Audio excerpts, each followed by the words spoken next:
Colton Herta. We're standing here talking moments after qualifying has ended. I didn't think we were going to be doing that. I thought I was going to have to wait a while because if you weren't getting rolled down as they're doing with Rinus VK's car just past us in the little NTT pole position area, I thought you'd be close. Before we get to the entire session, let's talk about yours, brother. You had something to contend for pole. Right. You didn't get to play through, though, for pole. Frustrating. Yeah, we were fast enough to probably do a 66.2, if I'm being honest. But we didn't do the right strategy, and sometimes that happens. And unfortunately, Marcus went off, and it kind of bit us today. But it's part of these IndyCar sessions, man. It's unfortunate if you leave it to the bitter end. Sucks. Well, congratulations to Rinus VK and the Ed Carpenter Racing team. Are we lined up? Apparently. Yeah, okay. We had a pro, Matt Parks from IMS tell us that we're all lined up and good. And if not, who cares? They don't want to see me. So where does that sit inside of you? You're starting where?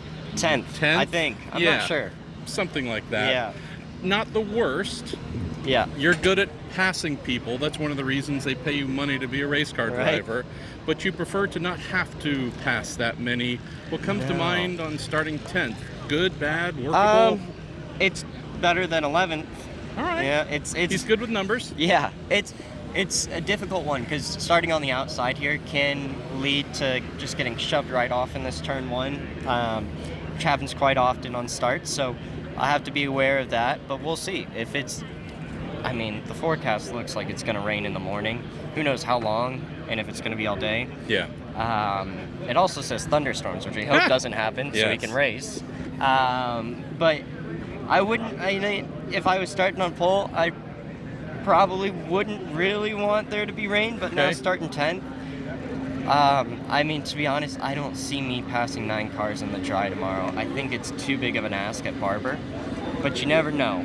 So I think a little bit of wet might help me out. Starting 10th isn't one of those automatic, we're going to an alternate strategy type thing. It's not great, but it's not so bad where you need a desperation move from the outset. Right. So yeah, that's that hard spot. Like, there's almost no worse place than to qualify kind of where you are. Right. You just got to do amazingly well and pray for the best. A top 10 finish is definitely feasible.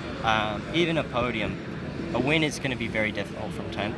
But, I probably would have said the same thing at Long Beach when I won there. Probably, top 5 feasible, but win probably very difficult. So we'll see. If you have a good enough car, tire deg and fuel loads, 2-stop, 3-stops, rain, who knows what will happen.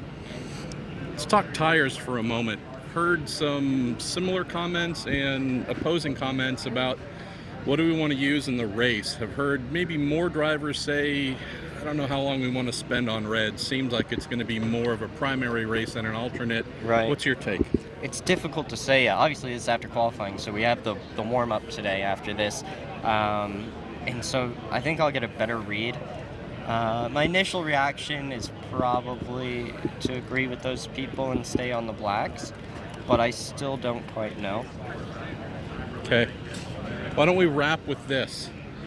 You've had a season so far of great potential demonstrated. Speed's there. You could be a multiple-time race winner so far. You've had to work for it, it seems like. Seems like this year hasn't been the easiest, right? No. What's the thought and feeling? Do you just shake it off, whatever, or is there something building there inside you? No, it's pretty stress-free. I know that we have cars to win. It kind of builds confidence in you when you know, like, you kind of just got screwed today. I know we could have, had a shot at the pole today if we got into that fast 6. Unfortunately, we didn't. But so yeah, it's not beating on me too hard. And plus, you can't really get too beat up over qualifying because it's not the race, and you never know what's going to happen in IndyCar.